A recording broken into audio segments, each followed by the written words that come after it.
Edie Graney, I am here. Sandra Limoges, Here. Stuart Morgeau, Here. Susan Lilich. She's here. She's remote.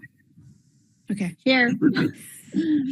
Tom Firstel, Here. Tara Arneson, Here. Allison Conant, Here. Heather Chadwick, Here. Katie Nelson, Here. James Granstow, Here. Kevin Campbell. He may not be joining us. Okay. I'm Lisa Pollock. Eli Wimmett. I'm sorry if I said it wrong. Okay. And Gabrielle O'Malley. Here. Okay. Thank you. Community comments. I don't see anyone from the community in the room. Anybody online have community comments for us? I have a community comment.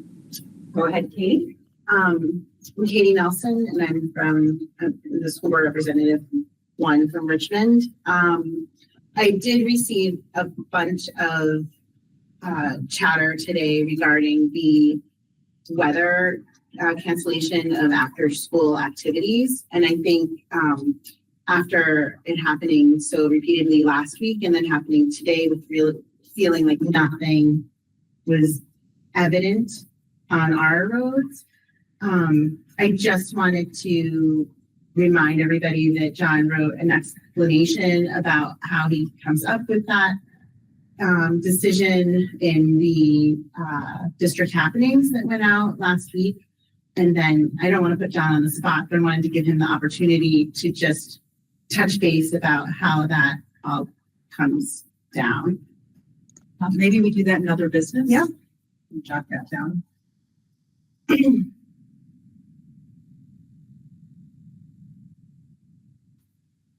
I thought perhaps we were going to raise the other emails that we've been getting. Oh, let's move that to other business. Okay. Great.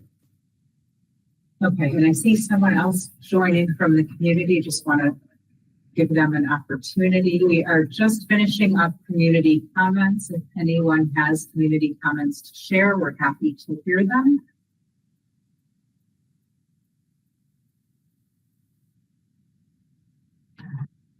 Okay, seeing none, we'll move on. Budget. So we have on our agenda the proposed budget, budget memo, budget detail, and slides. So we're going to go through the slides. Yeah, I think John and I discussed, maybe John, I would lead with just a brief overview of the summary and the memo that was addressed to the board, just to kind of discuss changes between the version that everybody last saw and what is tonight. Are you good with that, John? Yeah, if folks are as well. Sorry, I can't be there tonight. I've been fighting a nasty cold. I don't want to get anybody sick. You're not here, John. We appreciate it greatly that you didn't come sit in the room with us. I think that would be a good idea, Nicole. Okay. Brett, I'm going to just go through some of the stuff on the memo. I don't know that you necessarily need to pull it up, or if folks want to see the summary up on the screen at the same time, but feel free to follow along on what works better for you. I'm just going to go over some of the high level changes between draft 2 version 1 was presented December 9th, and what we were looking at tonight and what the finance committee approved was draft 2 version 2. And so the difference between both of those were really just some combing of our personnel, just to update and reflect accurate employees as they stand currently. We did remove a chunk of employees related to the RES after school program. RES PTO program utilizes our employees. We pay them, they reimburse us, so it's a wash. We had included those employees in that original draft, but we've never presented it that way in the past because the revenue and expense is a wash. So we moved those out, and that was a significant decrease in expenditures. And then John and I just really combed through all of our expenditure line items, focusing on what our actual spend was in 24 and where we could make some decreases. Textbooks, consultants, supplies, travel, dues and fees. We really went line by line and, made reductions where it made sense based on what we actually spent in fiscal year 24. One other change on the revenue side was we updated the prior year surplus. We increased that by $50,000 as the audit is coming to a close. We felt that that was a good number to use based on the actual audit figures. And then one important note, and we will get into this more when we start going through the tax rate slide and maybe parts of the tax rate or the budget presentation slides, is we are experiencing a pretty significant reduction in our long-term weighted ADM, specifically in our economically disadvantaged column, that weighting, and that's due to a reduction in the Medicaid eligible direct cert population in the district. So we talked about this, I know, at another meeting, so I apologize if this is redundant, but I think it's good to refresh everybody's memory. During COVID and in a post-COVID era, the state was not requiring anyone who's on Medicaid to reapply. So those folks were temporarily stayed in the program, stayed Medicaid eligible. They rolled back that restriction last year. So anybody who was Medicaid eligible now has to reapply and recertify. And that dropped a significant number of people off of Medicaid eligibility, like 18% across the state. It was 36,000 of 200,000. It's a really significant number, and that is unfortunately impacting us. It's nothing that we're doing differently. It's nothing that anybody's doing wrong. It's just the population that the state decided to use for economically disadvantaged was inflated in 25, and now they're comparing it to a more realistic number in 26, and they're just not comparable. So unfortunately, that affects our weighting, and we're seeing a decrease across the board. John, anything you want to add to that? Just that you and I have let the Agency of Education know. We sent a letter to our senators and representatives outlining the issue, and to the interim secretary. I don't think a lot of people are aware that a totally different data set is being compared this year to last year. And as Nicole said, you can't compare them.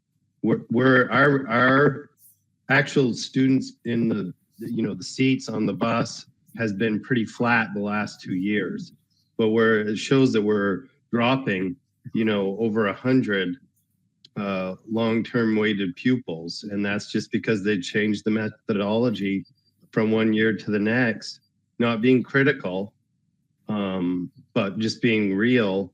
They should have foreseen this, because not only was it the direct cert, they also, even if you reapply and you're at a certain income level, then you're not in that category either. So it's sort of it's twofold. And unfortunately, this is the year that the legislature decided that on the warning and on our ballots, the public is going to see the ed spending per pupil increase, which is not comparable to last year. When we have talked to the AOE, they recognize and have said that this is an issue, but that there's nothing that they can essentially do about it.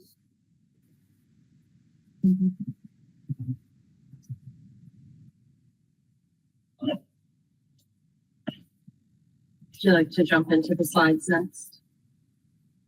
Yes, please. I'm gonna go, not a lot of changes on the slides. I thought I would run through them with folks. The Medicaid. Before you do that, does anybody have questions about what Nicole and John were just talking about? I think the bottom line on it is really important for everybody to understand, and I want to make sure that we can simply explain it. And our total budget, total cost of our budget has gone up under 2%, right? 1.94%. But on the ballot, we have to list that our student expenses, our expense per long-term average daily weighted student, pick your longest acronym possible, is 6.5%. 5.95. Oh, we under got 6, we got an 5 update today. We gained 9 pupils. So But it's 3 times, right? So using this number that the agency is using to count our students, weighting our students differently than they did last year, it looks like our cost is 3 times higher than it actually is. Yeah, I just that's want a to make good. sure everybody understands That's a good way to put it. And our education spending, which is the number that they divide by, is actually going up 1.32%. And that 1.32% is what they use to calculate your tax rate. So we still have a relatively flat enrollment over the last 2 years, and our education spending is going up 1.32%, but our education spending per pupil is going up 95%. yes. And again, the AOE has said that, yeah, this is an issue. It's negatively impacting, more than your district, but there's nothing they can do about it. So, I just wanted to say that my ears definitely perked up when you mentioned what would be on the ballot. And so that's not what we have ever previously put on a ballot. And it made me feel like there might need to be some community education around that. So I just wanted to put it out there that I would love to talk further quickly to figure out how to best convey this out to our community, because I didn't realize that would be on the ballot in that form. Will definitely catch people off guard, I think. That language is historically been present, but they were not requiring districts to show that the last 3 fiscal years. Yeah, it's been present off and on over years. And the thought was that it would be apples to apples because we're counting students the same way last year and this year. And it turns out we're not. So, and we just need to let people know. We need to make sure that everybody understands it, and we need to push it out a lot. Yes, we need to get ahead of this. Nicole, did you say that the last 3 years are going to be on the ballot, or just this? Okay, so sorry, They haven't been. They haven't been. We haven't been. Just this year, Cindy. This year's per pupil spending, a percentage increase is going to be on the ballot. Great. Yeah, Edie's right. It's been on and off the ballot, in previous years, but the last, at least 3, it has not been on the ballot. And that was legislatively decided. And then last legislative session, the legislature decided that they wanted to put it back on the ballot. However, in communication with some of our representatives, they didn't know about this change in methodology. So I agree with Katie. We're going to have to do some education. I'd love, certainly, Katie, Nicole, and I would like to be able to, work with you to try to explain this to people, because I think it's going to be really, really challenging. Hopefully, there's a couple of things that that we have asked for. One, to maybe change this or straighten it out. Or that the AOE come out with some sort of a description explaining, what happened. So that's where we're at right now. Before you go on, Ethan, you have your hand up? Yeah, so this is what I think I understand. So the warning says it's been an increase of 5.95%, but the actual budget increase from last year is under 2%. Correct. That is correct. It's as simple as that, right? So it's just in terms of the mechanisms and how we have to express it on the warning versus the actual reality of our dollars that we're spending. Yes. Yes. Yep. And it's Because- it's a function of a change in the methodology of how they calculated economically disadvantaged students. Right. But dollars to dollars, it's less than 2% increase as the current budget is proposed. So Less than 2%, and ed spending is 1.32%. yeah, so that's what we have to really message. Yep. Okay, Agree. thank you. Okay, there's not a ton of changes, so but I do want to, review this so that the board feels like they're educated, and that if they do have some questions that they can ask them. But a lot of these slides from December to now, when we met with the legislators, have not changed or changed, pretty minimally. So Brett, can you go to the next slide, please? I'm going to key in on the second bullet. That's what we have been talking about. Change in the way the AOA determines economically disadvantaged students has changed, significantly, and it's having a large impact on our district and other districts. And I think when you look at the county, you're going to see that. And this has definitely come up at our regional superintendent meetings. People are concerned, but don't really know what to do. And then we did get our long-term weighted count today. So I just wanted to share with you, we're on this tight timeline to get our budget out to the public, and it's pretty strict. We just got our long-term weighted ADM today, and I honestly haven't had time to study it. We're using the numbers that they have given us, but it could be off a few students or maybe more.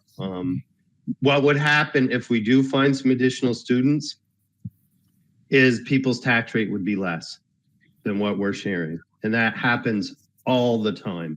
It probably has happened a little bit every single solitary year, definitely over the past decade. And one important note, we won't know the actual funding formula until the end of the session. Brett? I love this picture. These are a bunch of great students, many of whom I do know. And, this is what it's all about. Preparing a budget to help students become effective, engaged citizens and meet their own goals and aspirations and just be successful, happy, satisfied people. And this is what it's all about. When we're thinking about putting our budget together, this is what we focus on. Brett, I could stay on this picture for a while, but I'm not going to. So these are the targets that we set. And, I won't repeat myself, but we look at a bunch of different variables to say, okay, what's insurance going to be? What is our student population going to be? What are our IEP needs and 504 needs and student needs going to be? And we come up with some estimates. This year, we set our targets for education spending at not to exceed 4%, or less than 4%, and the overall budget at less than 4%. And we've come in at 1.32% on the education spending and 1.94% on overall spending. This is a multi-month process. Thank you to the Finance Committee and to Nicole and all the people in the business office and the administration. for the hard work that they put into this to comb through, really every line. Brett? So these are the drivers. These haven't changed much. Salary and wages, insurance. On the going down side, debt service, we're paying down our debt, which is a good thing. So we saved money. On the reduction side, we took money that we were setting aside for the capital reserve. We have universal meals, so we can reduce the child nutrition transfer.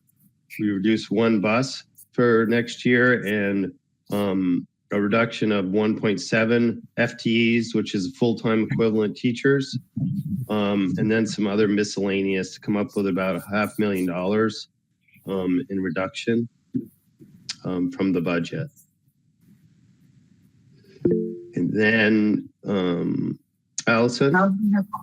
I'm just curious about that FTE reduction. Was that like a retirement or something like that? And the high school is going down in population next year by about 30 students, and so we'll have less sections. So it really is a factor of less students at the high school. And to just add to that, John, are we letting anyone go, or are we reducing staff by not hiring somebody? Or has that not been decided yet? It hasn't been decided, but based on the retirements I've heard about, I don't think we're going to need to. We won't. I'd be very surprised if we need to RIF anybody. Very surprised.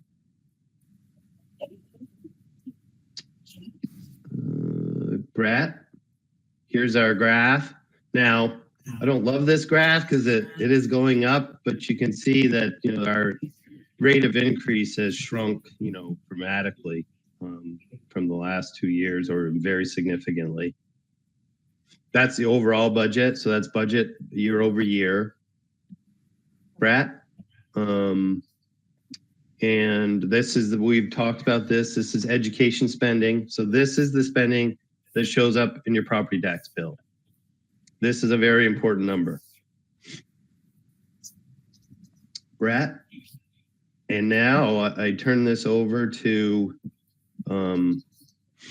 Nicole. This very busy, which we are going to really simplify this, but for the purposes tonight, we really want to be able to walk through this with you folks so that you understand it. So Nicole. So I'm gonna first talk about the orange highlights that we see, because I think that this was one of the bigger changes this year, and it'll help to make certain pieces of all of this make a little bit more sense.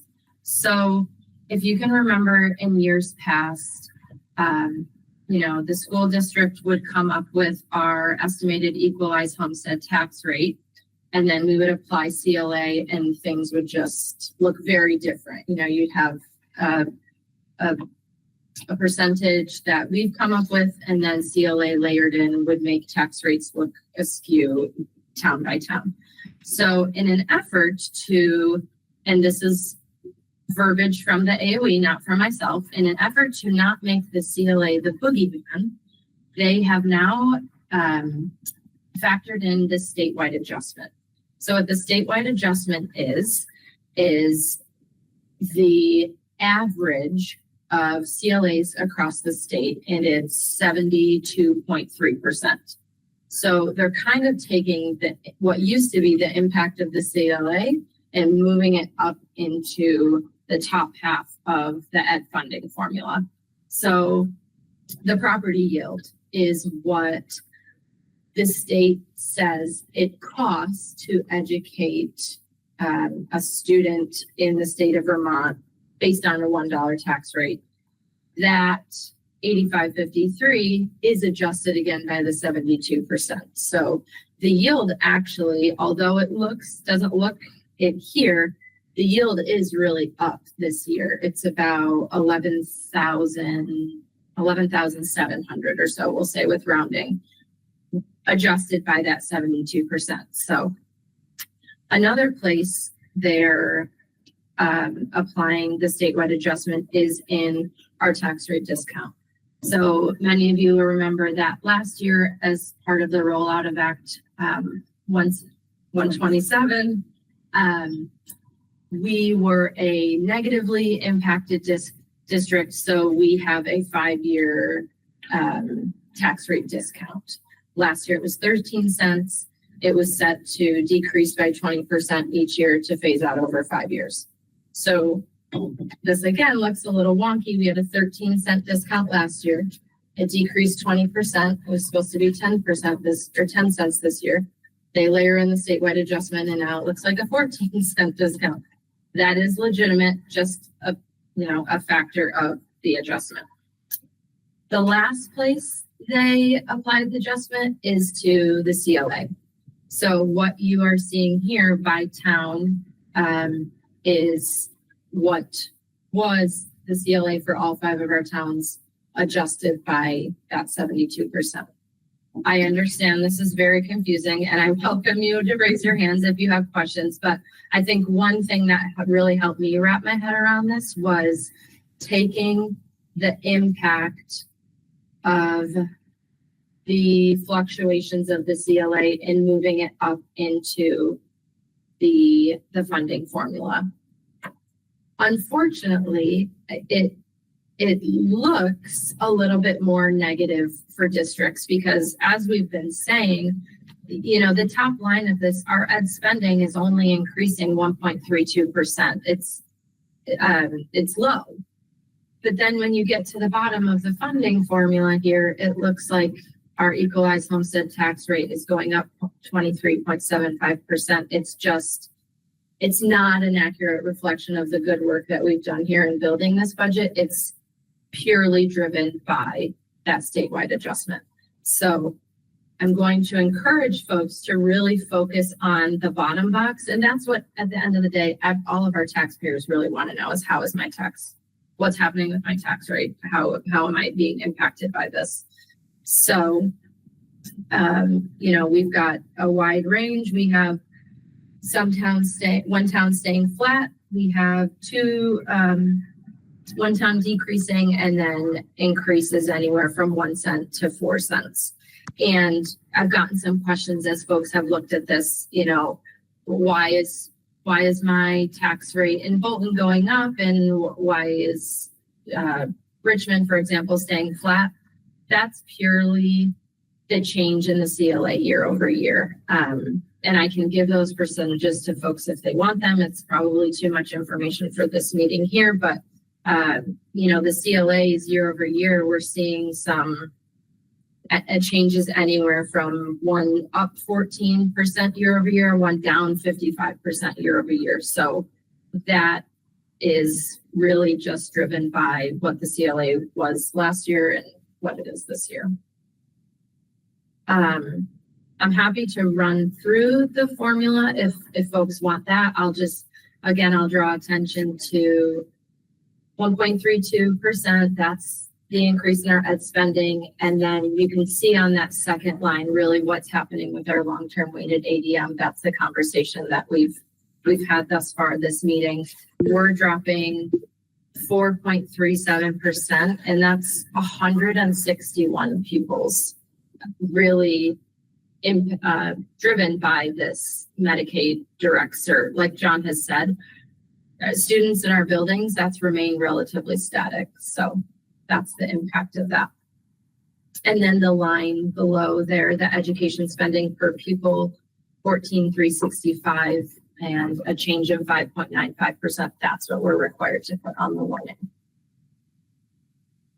Okay, so if we're maintaining steady growth in students and we have 30 less students in high school, that means we're going to have 30 more students in the elementaries coming this year.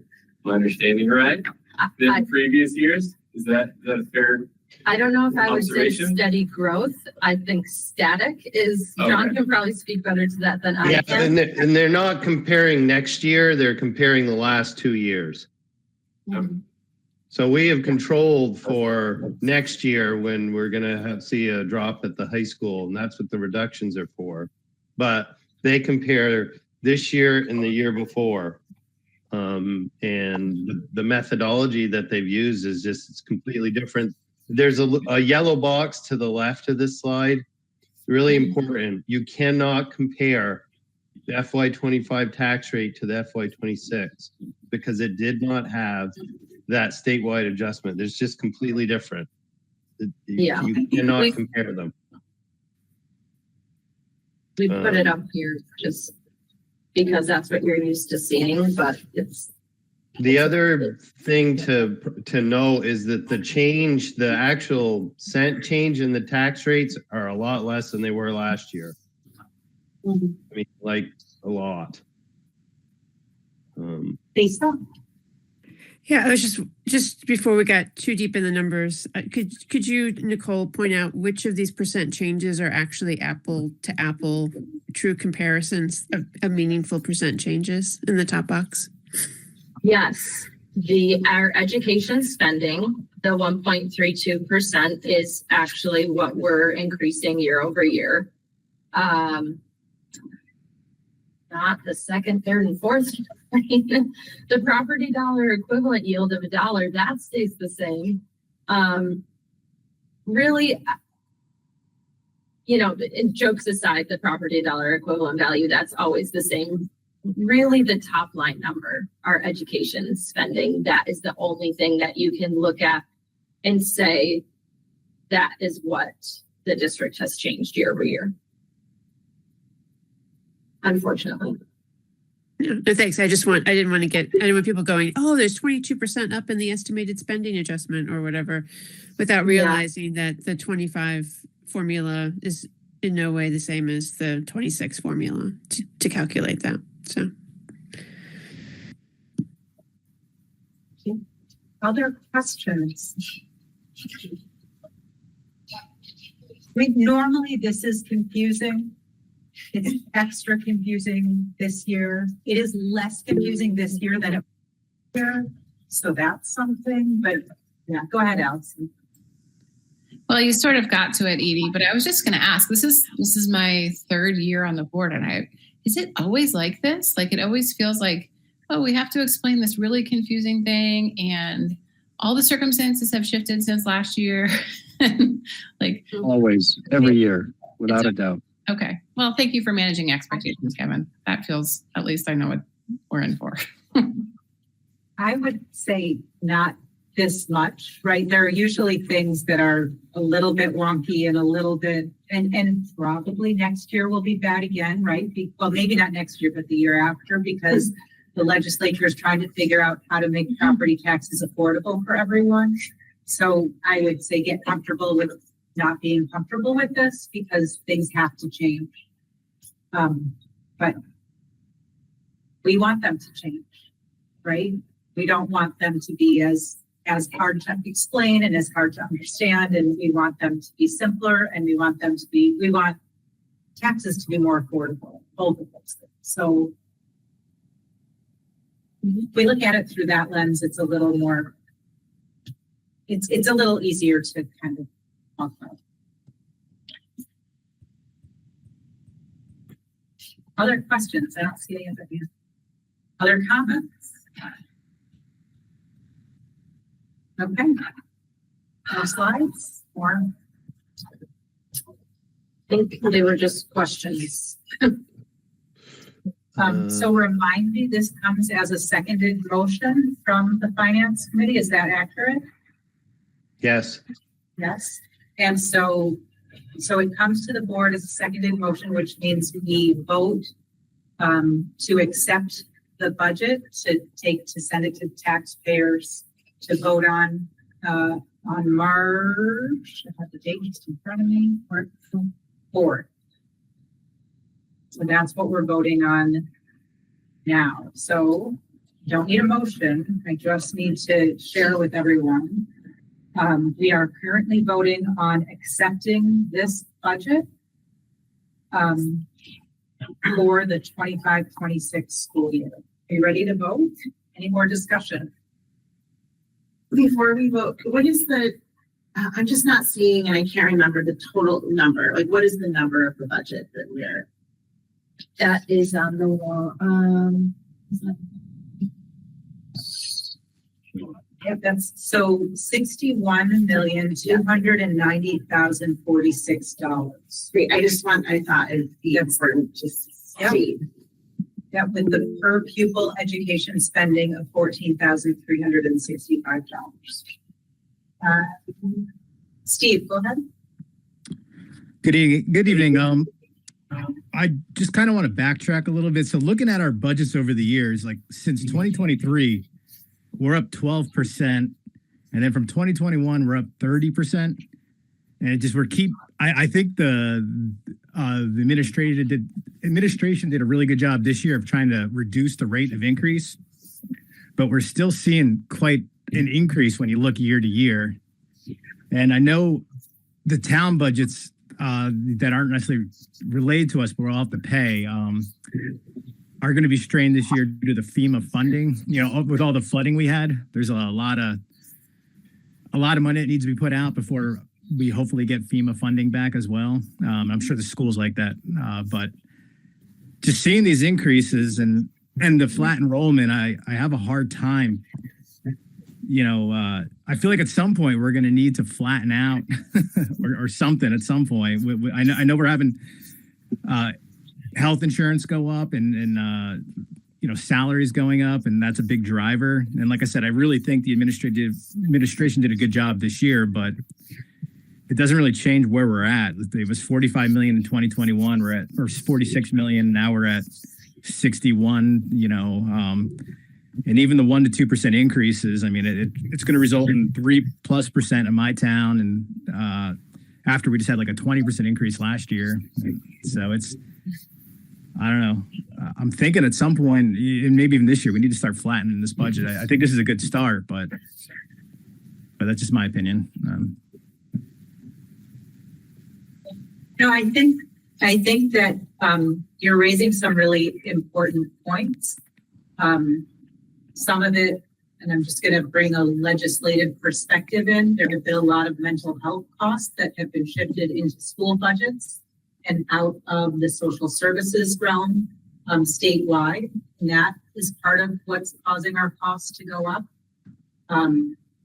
We have to provide, our district can't say we can't help you. Our district has to say, what services do you need? We will get those services for you. That's a requirement of schools, and student need continues to go up. And so, that's part of it. Part of it is increases in salaries for staff. And as the salaries around our district go up, we have to keep up or we don't have staff. So there are some issues that are system-wide issues that we can't afford. And yes, I agree with you. Our administration did a really good job this year of keeping costs flat. We have to figure out how to do that more and more as we go forward. How many total staff do we have? I was trying to find that.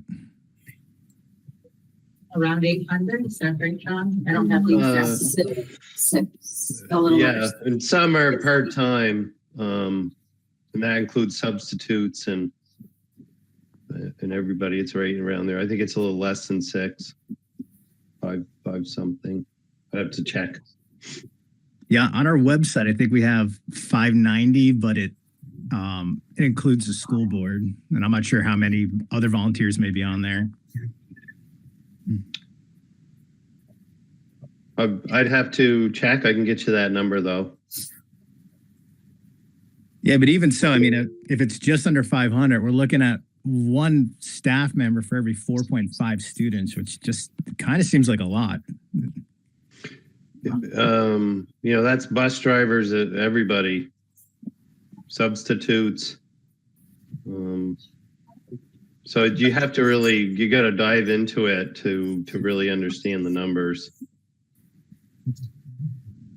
Pick it apart. Right. What I can tell you is that our class sizes are way higher than the state average, which is where the money is. I mean, to be honest with you. And Steve, just to add to what John just said, a lot of districts contract out busing and food service and other things that we have done. We do in-house because it's less expensive. And so it's really hard to compare staff to student ratios, the total district staff to student ratios, district to district or school to school. We can dive into that another day. Ethan? I think it's an interesting, question, Stephen, that you raise, and certainly something that needs to be, I think, unpacked. I think it's hard to look at kind of like John was saying there. What is the employee count? How many are part-time? How many teachers? How many paras? How many custodial staff? Like there's so many pieces. And it does seem like the governor is going to be pushing forward a idea or a concept. And it does seem relevant that a conversation on the school board and involving the administration is probably due to sort of hash out some of those, what are those foundational pieces that we as a school district believe in. I think, John does a really good job of setting those priorities, really talking about, student-centered, student first. But it is a significant increase in costs. And is it just healthcare? Is it just increase in salaries? Are there other pieces? The healthcare piece is completely out of our control. And I would wager there is probably some carryover from COVID, like Edie said, the mental health piece. I think there's a fundamental conversation as a society we need to have is like, where are these costs being covered? I've said this before. I think, I feel pretty strongly like we talk a lot about like micromanaging this local Vermont budget, whether it's our community or our state, but our state taxes are a fraction of what we pay at the federal level. Where is the funding that we need as a society to raise great students, to support the human beings in our lives and in our orbit? And I feel like I'm a little soapboxy here right now, but I do feel a little bit like we have to be careful of picking out these little pieces when honestly it is just a fraction of the money that we're spending in general. But it's certainly worth a conversation to dive into what is good class size, where are we at? And I think, again, John and the administration have done a really good job of making sure that we're at an optimum level based on what this, the science says right now.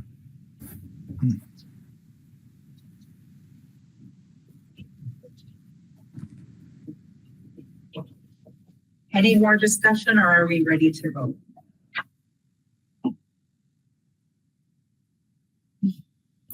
Ready to vote. Okay. All in favor, remember, of approving the school board to spend $61,290,046 for the 25-26 school year, say aye or give me a thumbs up.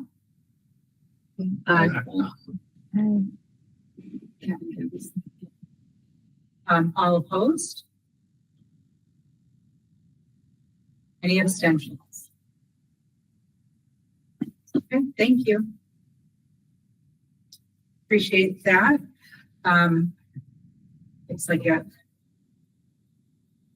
was approved unanimously.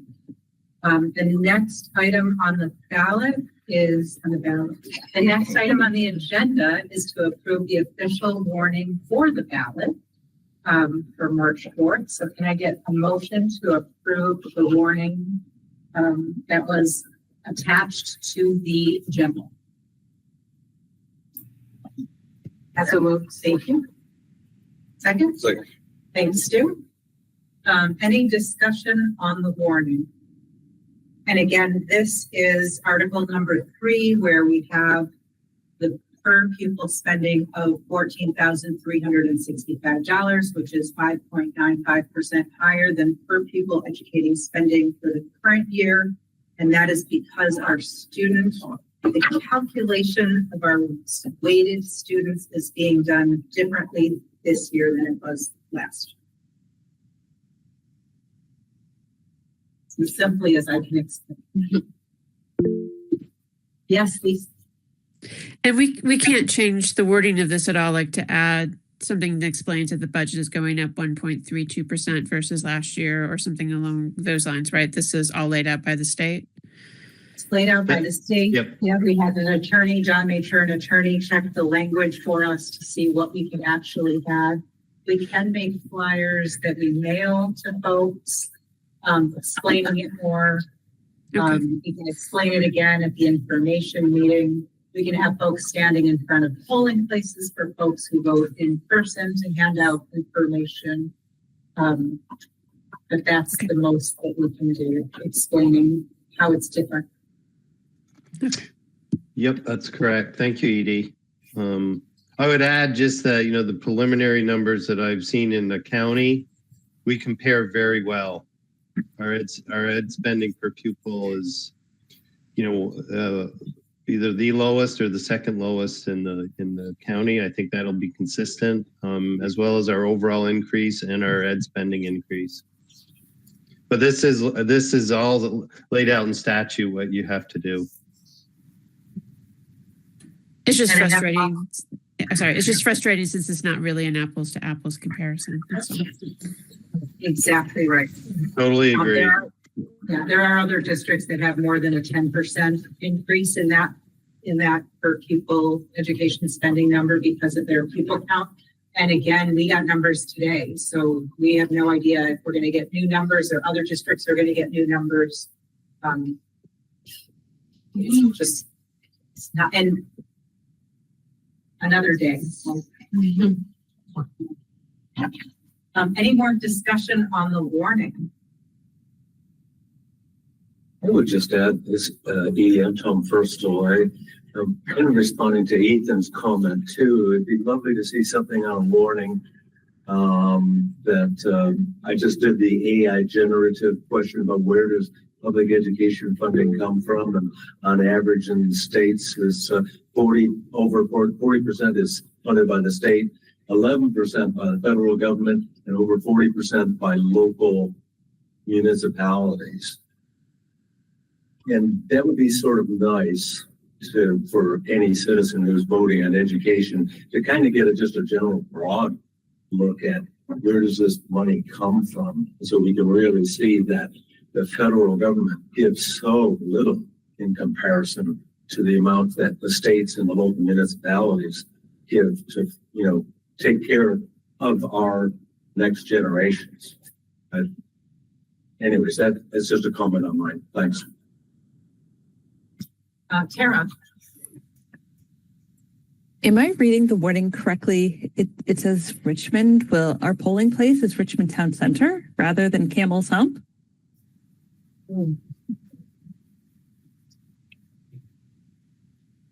John, you're muted. It was last year, Tara. I will double check that. I'm excited because I'm going to push back and say, can we change the calendar so kids are in school on town meeting day? I will double check that. That won't, I am going to double check that, Tara. Thank you. That won't affect like you signing or anything else, but I'll make sure I want to make sure that's right, because that has changed year over year. But thank you for reminding me, because that is important. And just note the other polling places: Smiley, Brewster Pierce, Mount Mansfield, and so we do have polling places in schools. The district issues. And I'm going to double check those as well, just to be absolutely positive. Thank you, Tara. Great. Thank you. Cool. Steve. A couple quick things. I think it may have changed for Richmond just that one time because the budget was disassociated from, the rest of the town meeting voting. So it's probably returning. And then beyond that, the informative meeting happening on February 27th, is that already set in stone, or can that be pushed up a little bit to be able to respond to people's, requests or questions? Or well, it has to be 10 days. I think we have it in our couple things, Steve. One, it has to be 10 days within the vote. So it has to be in that 10-day window. And I think I'm pretty sure our articles of agreement said we were going to have it on that Thursday before the vote. Okay, I just wasn't sure. That's a great question. Okay. It's very Yeah. formulated. Legislatively, it's something that I keep thinking we need to change because we now vote, so many people vote, not on polling day, vote in advance, right? And so it makes more sense to do that earlier rather than the day of the vote. It's not what it used to be, but hasn't happened yet. Other comments or questions? Just real quick, Edie, I want to just say again, I'm going to check the polling places that wouldn't interfere with your vote. So I'm letting you know that if those polling places are different, I'm going to change it, but it doesn't influence anything else. So the part that we're voting on is everything before informational hearing. Is that accurate? Yes, and that if there is a change in the polling places, I am going to change them to the right ones.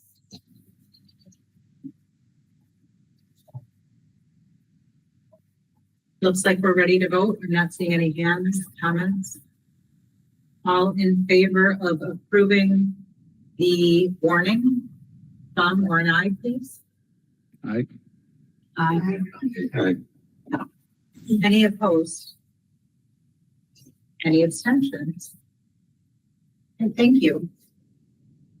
Moving on to the next agenda item, we have a new wellness policy to warn for approval at our next meeting or the meeting in the near future. John, do you want to update us on why we're updating our wellness policy? Yes, we needed to, because there's some statutorily there's some things that we needed to fix in the policy. There was a new model policy that came out from the Vermont Department of Health and some things that we needed to change. So is Jessica clear? Is she in the audience there? Maybe not. Not here in the building, no. Okay, she said she's from the Vermont Department of Health, and she said that she might come tonight. She supported us. Katie, were you on the committee? Yep. I was. Okay. Well, first, thank you for serving on the committee. Really, Tara McMahon, she's the Underhill Center nurse, and she's also our district nurse.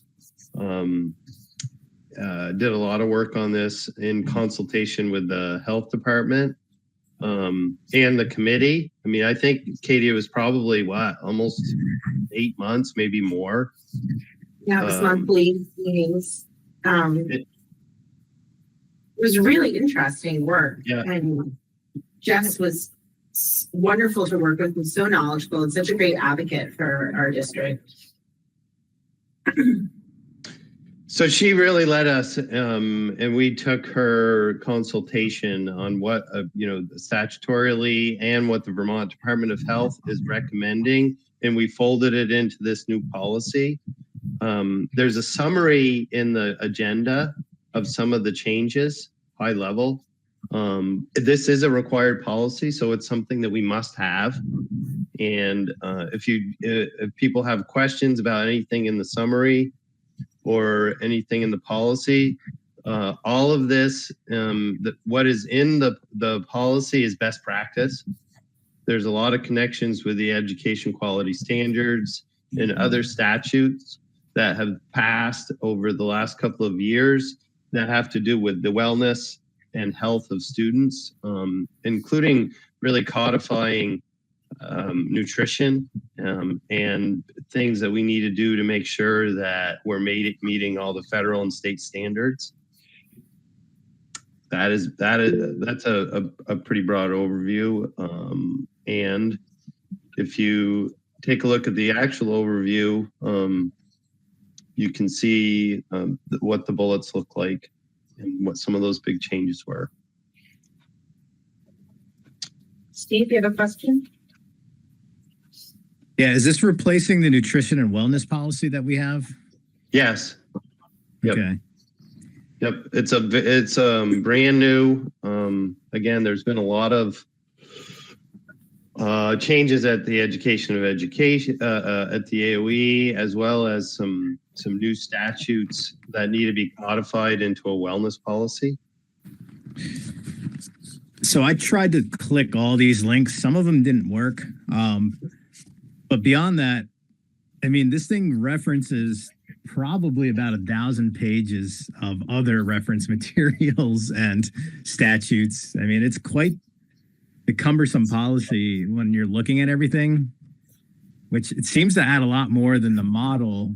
And I just wonder how hard that's going to be for the school to track, and the cafeteria to make sure they're tracking, and there's also some things in here that seem to contradict other things. Contradict. I mean, a lot of the things we're already doing on the nutrition side for sure. And we had representatives from our nutrition team on the committee. And I think they felt, and I do too, what's in here now, I think we can, adequately track it and integrate it. I'll check the links, make sure everything's working. I did not notice that, but I apologize if there were some that were not linked. But it is a dense, very holistic policy that really folks worked on for 8 months. I didn't see anything in there that stood out to me that that we would not want to do it or shouldn't do it. I can speak to that a little bit. Sure. There were definitely people on the committee that worked to be explicit in the policies that were being adopted, rather than taking the model policy for what it was. They thought really carefully about how to apply that to our district and how to make the wording and how to walk the walk instead of talking the talk when it came to a lot of this, when it came to definitely nutrition. Even thinking about talking to all the schools, how much time kids have, how do we make it more, how do we think about how much time they're waiting in line, and PE, and there were representatives from all of those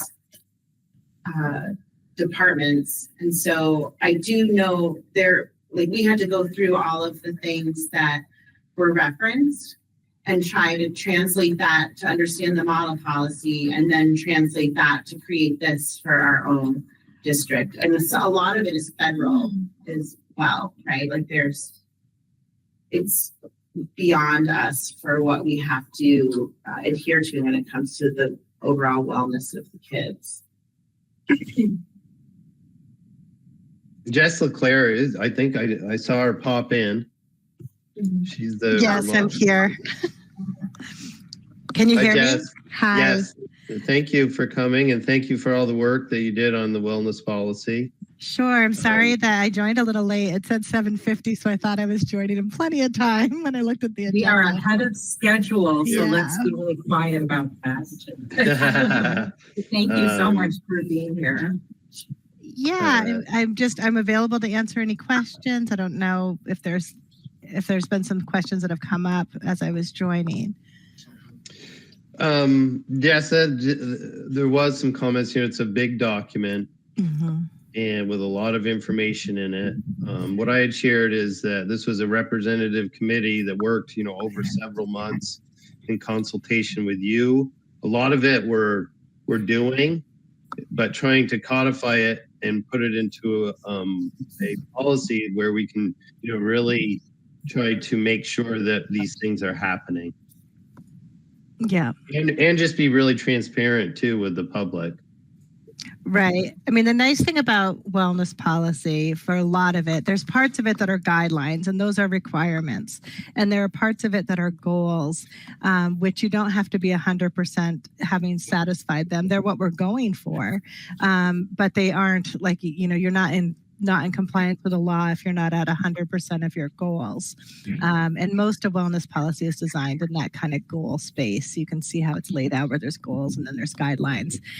We did make sure that all of the federal requirements were part of policy, and then there were optional things that folks had wanted. Those were based a lot on, we did use, I heard someone talking about the review process. We used the WellSat, which is a tool for evaluating wellness policy that's promoted by the CDC as one of the tools that is a good tool for doing that with. And we also looked at the AOE's most recent wellness policy guidelines, as well as their most recent sample policy as part of that process too. And staff, besides the 12 or 14 or so folks that were working on this committee, a lot of different staff members from throughout the district were interviewed. We sent out questionnaires to principals, to PE teachers, to health educators, the school nurses, really anyone who had one of those roles in that wellness space as part of the evaluation process as to how well we are doing right now at meeting the goals of our current policy and where some of our strengths are and where some of the areas that we could maybe shore up are too.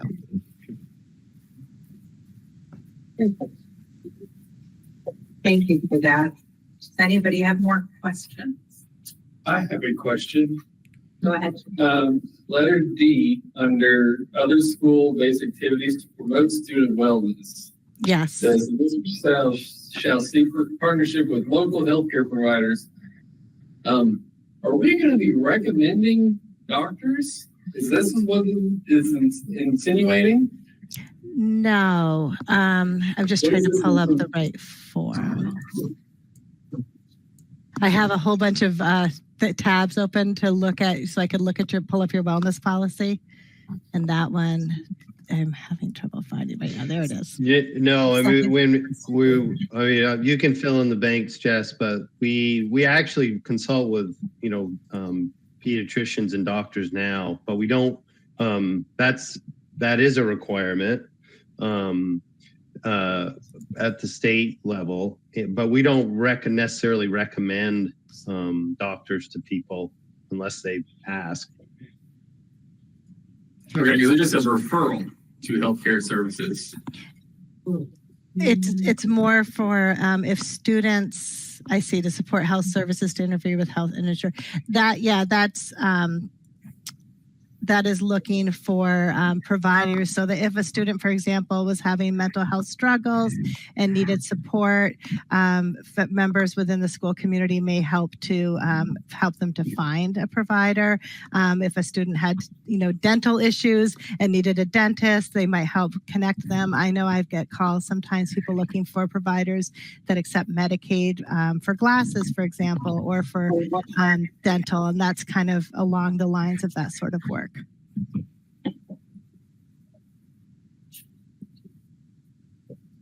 I would just say what we find locally is that specifically for mental health support services, you can get in faster with the referral from a school.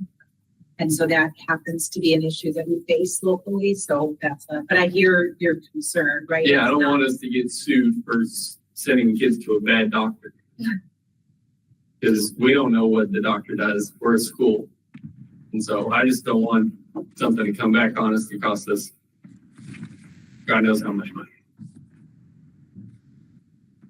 John, do you have something to add on that, or? It's always the parent's choice. If they need our help, we're there. We've done this for years. If a parent has a question about a doctor or whether it's a dentist or a mental health services, we try to help them. But we don't tell them what to do or who to choose. It's their choice. I think it's just the confusion over the word referral, because that's normally a medical referral is not the same as referring someone to list. Right. Yeah. Yeah. Yeah, we don't give medical. Right. And that's what this sounds like. It was a referral to healthcare services. Yeah. Which sounds like, hey, go see Dr. So-and-so. Yeah. Steve? In that same section, letters A and B refer to a guidance document that's $75 to view. I tried to view it. I don't know if we should be having things referenced that people have to pay to see. And then, when we're talking about partnerships with local healthcare providers, what does that really mean? I guess, are we paying for any of this, or is this just, community based? Like we're. So I really don't know what we mean by having partnerships with the school, because we're not, we're an education institute, not a healthcare provider. It looks like F and G in that section are unfunded mandates where we got to provide condoms and feminine products. And then I don't really get it all. It says the district, in accordance with Act 56, shall use a weight inclusive lens to evaluate our curriculum, and goes on and on. But Act 56 doesn't even mention weight inclusivity. And then that kind of seems like it's, I don't even know if we should have any of that in there. I mean, we're not setting diets for anybody. We're not doing any of that. And it's sort of, I don't know, just seems like it's in there for reasons that don't really make sense to me. I don't know if anyone wants to expand on on that page. So that was an awful lot of questions. Well, A and B, just, having something referenced that people got to pay for, that's always kind of, I don't know. I just don't think we should do that. There may be a way for that one to get, basically there's the Bright Futures guidelines are just kind of like how often kids should get medical and dental exams. There may be a way to pull just that piece and not have it reference the whole document where there's a paywall. So we might be able to find copies of the guidelines that we could then link to instead for that one. And I was just pulling up the suicide protocol because the Act 56 created the council that made the Vermont suicide protocol through the Department of Mental Health, AOE, and a few other partners. And in it, there's a section about disordered eating. Disordered eating is the mental health condition with the second highest suicide rate of any mental health condition in the United States. I think it's every 56 seconds someone dies as a result of disordered eating. And it's on the rise with our youth.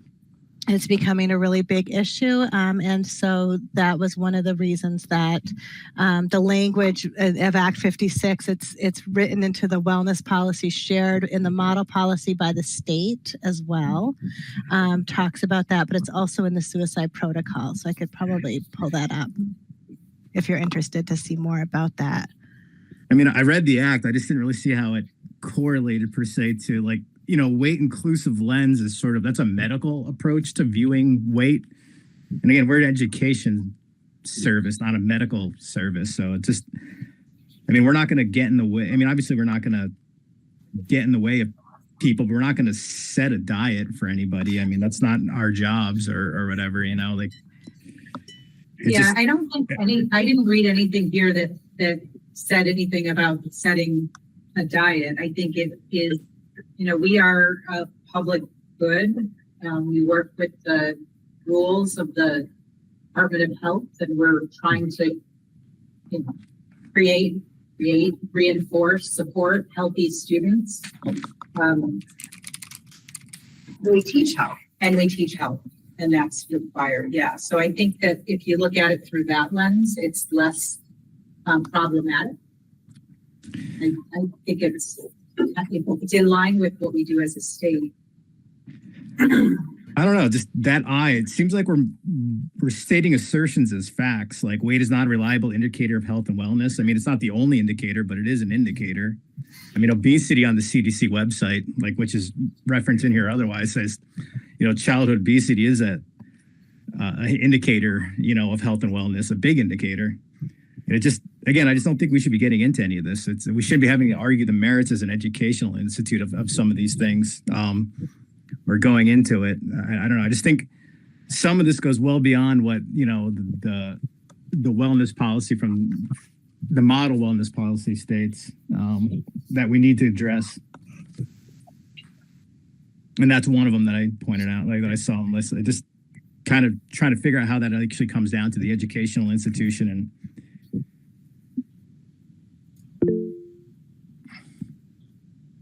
Go ahead, Jessica. I did pull it up so that to get the language a little better, but I couldn't access the chat to drop the link in. But in its appendix L talks about of the suicide prevention, the model school protocol for suicide prevention says that the protocol must also ensure that school employees receive education pertaining to the prevention of use of language regarding the identification of eating disorders in youth. And although, you know, there is still obesity language in some parts of the whole health paradigm, and you're right, it's not like it's a cut and dry like issue where it's been decided that we aren't going to look at obesity in the same way we have in the past. There's been a lot of evidence that a strict focus on obesity rather than other things like how, you know, much exercise do you get, what kinds of foods do you eat, what kind of ways do you manage stress are a lot more impactful to health than what somebody's BMI might be or what their weight might be. So that is a shift in focus that's kind of happening on a broader level nationally. But this is more geared toward a desire among the folks that were part of the committee and some of the student voices that were also talking to the committee to help reduce kind of some of that weight stigma and focus on diet culture so that, you know, hopefully to help encourage people to be more satisfied in their bodies, less likely to engage in disordered eating, which, like as I mentioned, is pretty rampant among our youth, especially with social media being what it is. And so many kids are accessing that regularly.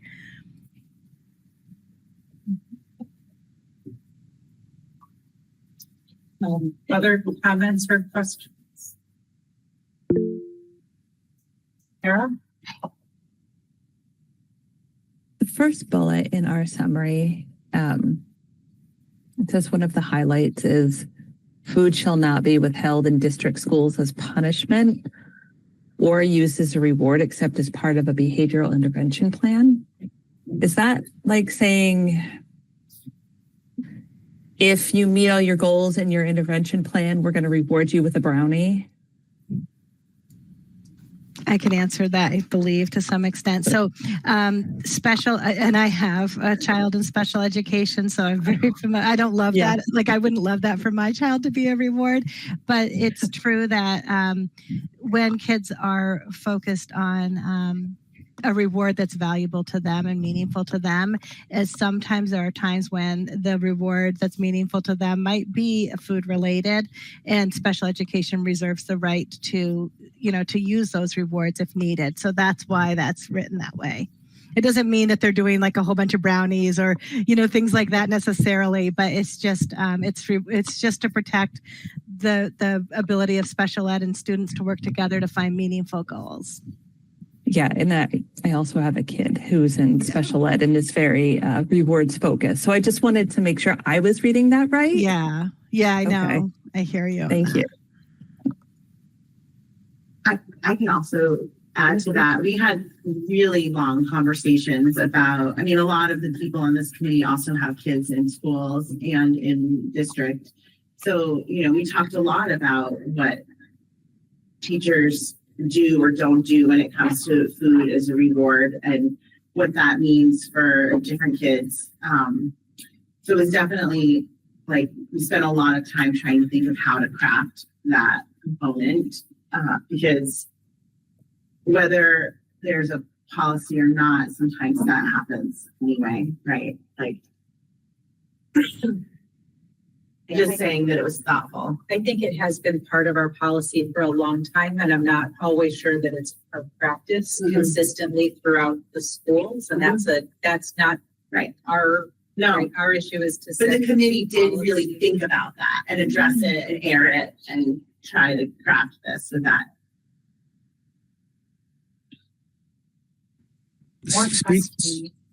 Speaking of brownies, there's G in that section. District fundraisers that occur during the school day will meet the USDA Smart Snacks in Schools nutrition standards. Does that mean we can't do like, you know, I don't know, like when people bake brownies and cookies and sell them, is that still like, are we not gonna be able to do that?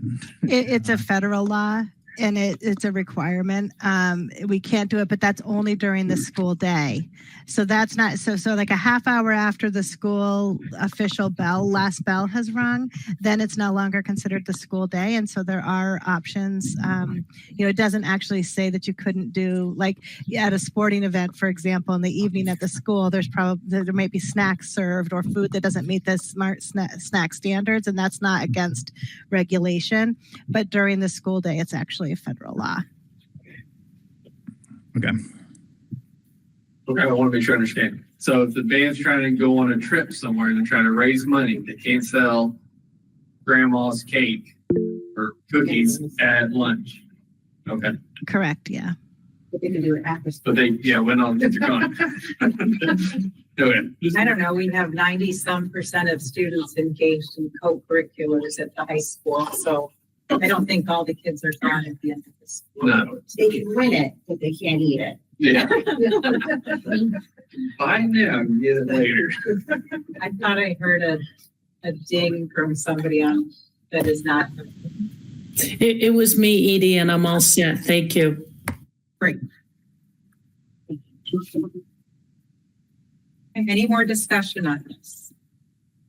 So today is the warning. It sounds like the policy is going to have a little bit of a revision and maybe some tables at the back, so there aren't so many links. And we will have this to approve at a future meeting, either the next one or two after that. Great, thank you, everybody. That was Thank good you. Thank you, stuff. Jess, very much. Thanks for all the help you've given us. And thank you too, Katie. Yeah, and thank you for coming all the early. effort. Yeah. Thank you. Sorry, I was a little late for that, but No, You were not. right on time. okay. Thank you very much. Bye. Edie, before I Go ahead, forget John. this, sorry, because I don't want to forget. And I'm getting It's on older. my list of that, John, for other business. I just want to make sure that people sign the warning, the electronic. It's on my okay? list for other Okay. business. Yep, I knew where you were going. Okay, so our next agenda item is to approve the minutes from December 9th. Can I get a motion to approve the minutes? Thank you. So moved. Thank you, Katie, for seconding. Any discussion on the minutes?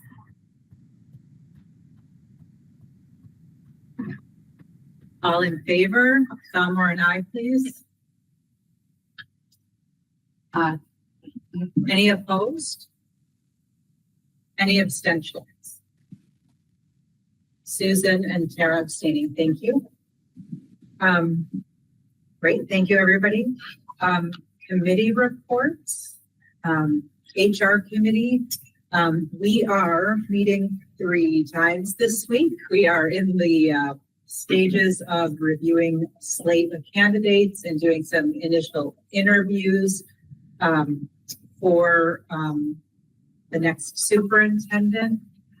And we are in negotiations with the teachers and the support staff. So the HR committee is getting to be very, very close friends and seeing a lot of each other. That's our update. Community engagement. We canceled our meeting because of lack of quorum the other day. So we are going to meet on February 3rd, and it sounds like we'll have plenty to discuss regarding communicating to our community about this budget, all of the fun ins and outs. Great. Thank you. Finance and facilities. We did budget today. Is there anything else on that? That's all for right now. Great. Thank you. Regional Advisory Board. I don't remember when that we had the last meeting. Did we talked about it, I think, in our previous. Yes, we talked, so nothing new since that. And legislative and VSBA. Any VSBA, Tara? Anything? We last met on December 11th. We don't meet in January because the legislature starts, but the VSBA hosted a legislators breakfast last Friday that I wasn't able to attend. I was just looking at my notes from December. The Representative Krawinski attended that meeting, and we had a good conversation with her about the what to expect from the legislature. But nothing's like jumping at me, knowing things are about to heat up, and they put me on the legislative committee too, so I'll have more later. Great. Great. Okay, I have a list of 1, 2, 3, 4, 5 things for other business. Does anyone, I'll do John's other business first. So everyone, after we approved the warning, received an email for your digital signature so that you can sign the warning. So don't forget to do that soon. Now, right now, we're not done with the meeting yet, but soon after the meeting is over, please sign the warning and get it back to Jeff. He's made it pretty easy for us to do that. Anybody else have other business before I go through the list? Do you want to do other business? Sure. Okay. So I don't know how many other community members have reached out about this, but we in Richmond and Edie and John have heard from community members that are educators in other districts that have brought forth great concern about the change in the administration, the presidential administration, and what that could mean for protecting our students. And I'm sure that you've seen as a digger or in Vermont Public, 7 days, a lot of news sources have been covering how we protect our kids should ICE or other departments come looking for children that may be undocumented or not have clear status. And so some schools and some districts around us are working on resolutions, and because we have an obligation to follow federal law. So I feel like that's what I know John has responded to people with explaining. And I could just read how John responds to this. But basically, we as a district will follow the decision and standards outlined by the Supreme Court. We don't track immigration status, and we're unable to share this information. And so should people come looking for it, we really don't have that to give. And people have brought up, so what? How do we support kids who maybe don't have families to go home to, or just the entire ripple effect that this could bring down on educational institutions.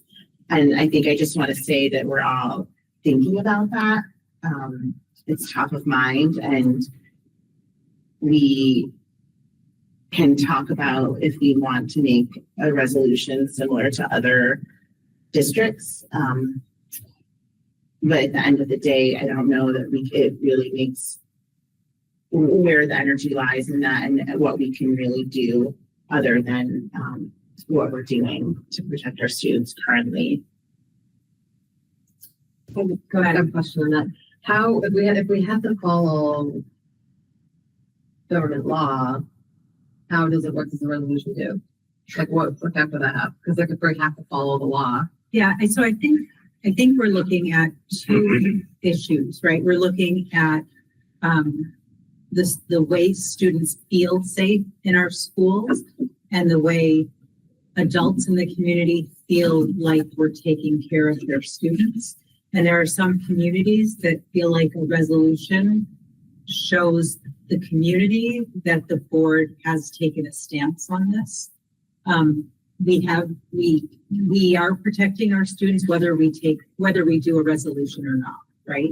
And so I think the only thing the board can do is a resolution that may or may not have any impact at all. Our schools can make sure that our students are feeling safe. And personally, right, for me, I feel like that's where the effort should go, to reinforce to our students that they are safe, that we don't have the data, that we are not allowed to allow ICE or any of those departments to come into the school to, I think that's just my personal opinion, right? So that's why Katie brought it up to the board to see, because we have had a discussion on this. I think we're in alignment. But we also think that because there are folks in the community that have concerns, it's important to talk about it. So this can be a future agenda item or not. Jimmy, you want to say something? I do. Okay. We are in Vermont. We are a long ways away from the border and the ice. We are not in Texas or Arizona or California. If we make a policy, it's just to make the people feel good. It's not going to do anything. It's just to give ourselves a pat on the back. So we tried.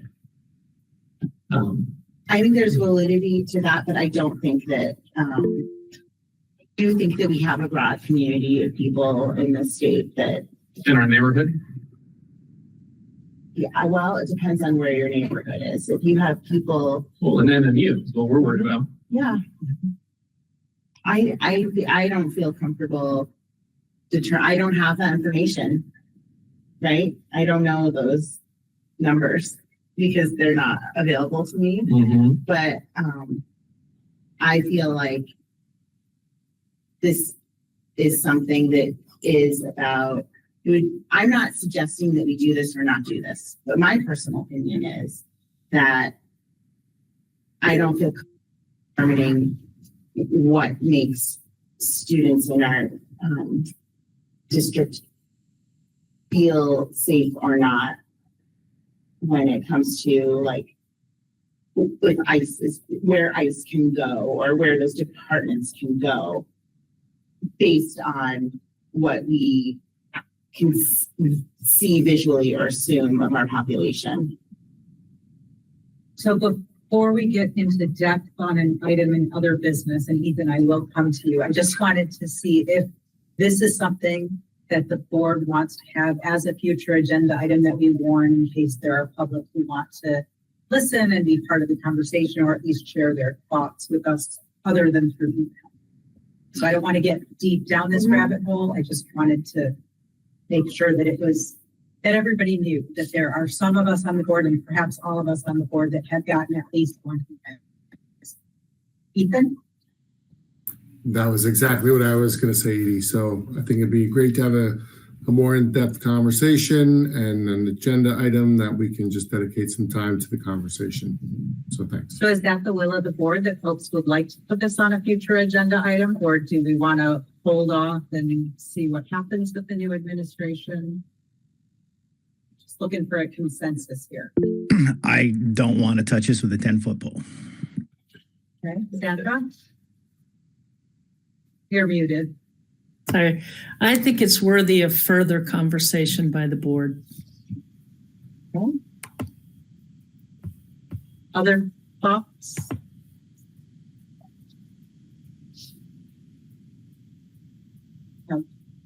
Okay, so I'm going to get the leadership group together and figure out what we're going to do. Conversation. Ready for the conversation. Now, I just don't want to get overexcited about something that might not be anything. Yeah, I don't want to spend, we have a lot of very pressing things to deal with, and I don't want to spend too much time on something that may or may not be an issue, or we may or may not be in control. But I do think that like maybe we talk about it for a little bit and then move it on. But I would also say, given that in a week we're going to have a new administration, maybe it's something we need to start later as opposed to waiting. Okay. Get something you like. No, I think it's worthy of further conversation. I agree with Sandra too. I didn't know if you were trying to catch my eye or, okay. Okay, other business from anybody else? Happy to go through my list, but I want to make sure that I have time for folks.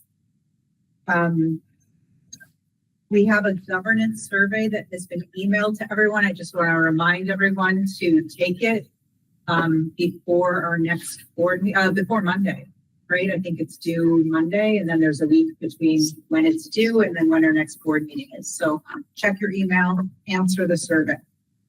John, do you want to talk about the snow day at all, or do you want to? Sure. I mean, And I, yeah, I don't mean snow day, after school cancellations and how you determine whether there are going to be. well, I can tell you today, there was a statement from the National Weather Service about squalls, potential squalls and a flash freeze that was going to come through Mount Mansfield area between the 3 and 6 p.m. today. 2 years ago, we had something very similar happen, and it was treacherous. Squalls are really hard to predict, but when I hear about a potential squall, my ears perk up. And, I consulted with our transportation department. In general, today, the after-school activities were light. We did not have a lot of games today. And I made a decision that, I did not want to put students at risk. And so I canceled after-school activities. Snow squalls can come in and I can say this with some authenticity because I lived through it. Again, this was 2 years ago where it was about 2 inches of snow that fell in an hour. We had buses that couldn't get up hills. We had a bus that went off the road, and we had buses that had to stop in the middle of the road because cars couldn't get up the hills. The feedback that I got from some drivers that have been with us 25 years is it was the most treacherous day that they have driven. Today it did not materialize, and I apologize for that. But I did consult with the transportation department. One of the things that's really difficult is when you look at the rates of snow and you're trying to predict snow squalls, it's incredibly difficult. Steve? Yeah, I did appreciate you taking that account today. Last week on Tuesday in particular, it was treacherous up here at Bolton. I don't think it was much better down below. Our town road service hasn't been the greatest this year. They're short-staffed, and there's been some transition. And I know you can't necessarily make a school-wide policy based off of a few roads like the Access Road and Notch, but Tuesday was dangerous to try to get to school. I actually kept my kids home. There was I think 7 accidents on my road that day.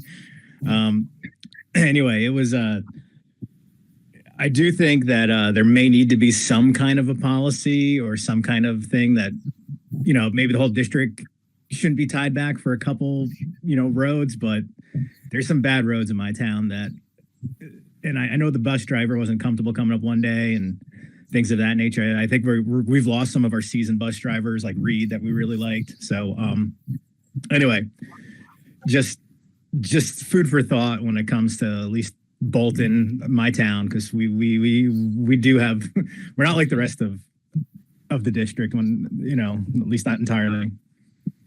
Well, Go ahead. I want to say I really appreciate you saying that because I know that there are a lot of folks in our district that live on paved roads and only take paved roads to schools. And there is a good percentage of our district that has pretty treacherous. It is a lot of Bolton, but it's not only Bolton.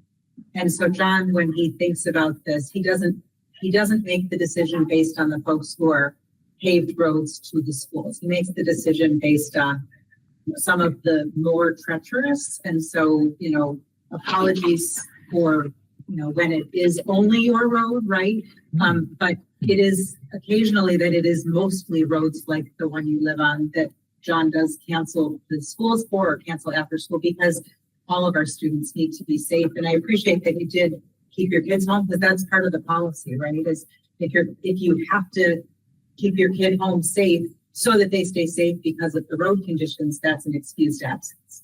So that's, again, another part of our rural district. And I do appreciate you bringing that up to this. Thank you.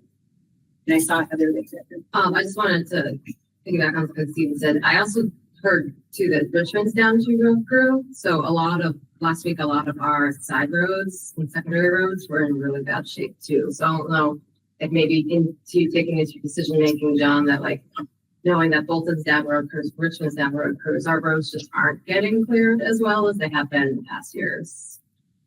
I'm just making sure that no board members are saying we need to add road. No, I'm not. I'm just, as pointing out as a resident of Richmond, I have heard, that this, the roads just aren't being, not being cleared as well as they have been past.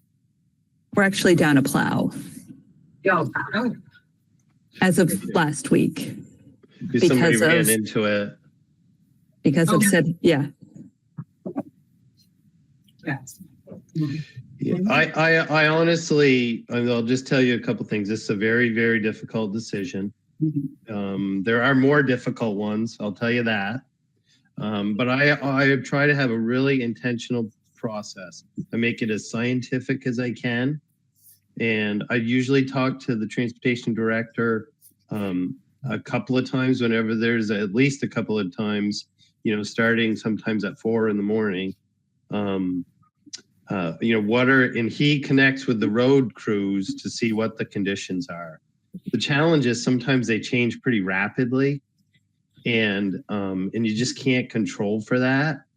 When I have deviated a little bit, which I haven't for a long time, in a scientific approach, but it's not a perfect science, is when I've gotten into trouble. So I try not to wing it. I go to the National Weather Service. I try to track the rates of snow per hour and really try to calculate what is manageable. Then we connect directly with the road supervisors of each town, and they let us know what the road conditions are. The challenge last week was an anomaly. And I think the meteorologists would tell you they got it wrong. I know they did because some local ones said they just, they did not predict it correctly because it got stuck right over our district. And these cells just kept materializing out of nowhere. And it's really, really challenging. So, and when I talk to, and I get plenty of emails on this one way or the other. I'm called a wimp sometimes, and then other times, other things. But I really try to keep the process consistent as I can, but it is not a perfect science. So parents, if you are nervous about your kids, you keep them home. And if you have a problem with work that you think is too onerous or an unexcused absence, you contact me and I will make sure we take care of it. I won't miss this in retirement. Well, the Tuesday storm too, seemed like it happened. It started to pick up after 6 o'clock, which is That's exactly what happened. The roads were okay. And the rate of snow was not bad. It was manageable. And then poof, trouble. Yeah. While you're in the hot seat, John, do you have an update on the PowerSchool data breach that you want to share or any information about that you want to share? Or you can? Right now that we're waiting to get a verification report from the cybersecurity professionals that are working on it and PowerSchool. So I don't really have any specific information that I can share with you because we don't know, exactly what happened yet. We think that that's going to come in the next couple of days, and then we will be working with the cybersecurity professionals, PowerSchool, and legal folks to communicate to people. Right now, we really don't know what was compromised in our district. Thank you. I have one last thing for folks, and it's very happy and exciting, so I wanted to finish with that one. Does anybody have any other business before I do. Go ahead. The Jericho principal position. Yes. Have we made any headway on anything? Because I didn't get on that board because my wife is applying, but I just want to know where we're at as a parent in whatever. With it being a dual language school, it's crucial that we find somebody. Yeah, we're putting together the committee right now, and they'll start interviewing. I don't believe that the committee has been put together, but we're going to have a search committee, interview people, and get finalists. Have the school community meet them, including the board, and then appoint. Do you know if the position's been posted yet, John? It has. It has been posted. Great. Great. Thank you. The last thing that I have is that there is an art show at the Jericho Town Hall for the month of January, and 40 MMU students' art is being displayed there. It's a gallery display at the Town Hall in Jericho. So if folks have an opportunity to go see it, I've heard it's wonderful, and they're open from 8 to 4 Monday through Thursday. So I think that's just a lovely opportunity for our students to have their art on display. And I think that if you're in Jericho, you can stop by there, and, they're right by some really delicious food too. Not that we reward with food, but if you wanted to grab coffee or chocolate or beer or maple syrup, because there are all kinds of great businesses right along the stretch there. That's all I have. Does anybody have other business? Please sign the warning. Sign the warning. We got to get it to the town clerks for them to put in the town reports, and the deadline was today, so they've extended it, but we want to get it into them. Can I get a motion to adjourn? I so move. Thanks, Tom. Thank you, Stu, for seconding. All in favor, give me a thumb and head on out. Have a great evening. And I will see you all in 2 weeks. Some of you I will see tomorrow. Have a great night, everybody. Thank you very Bye. much. And we have an advisory tomorrow, a weather advisory, so I'm gonna do my best. Night. Good night. Night. So much.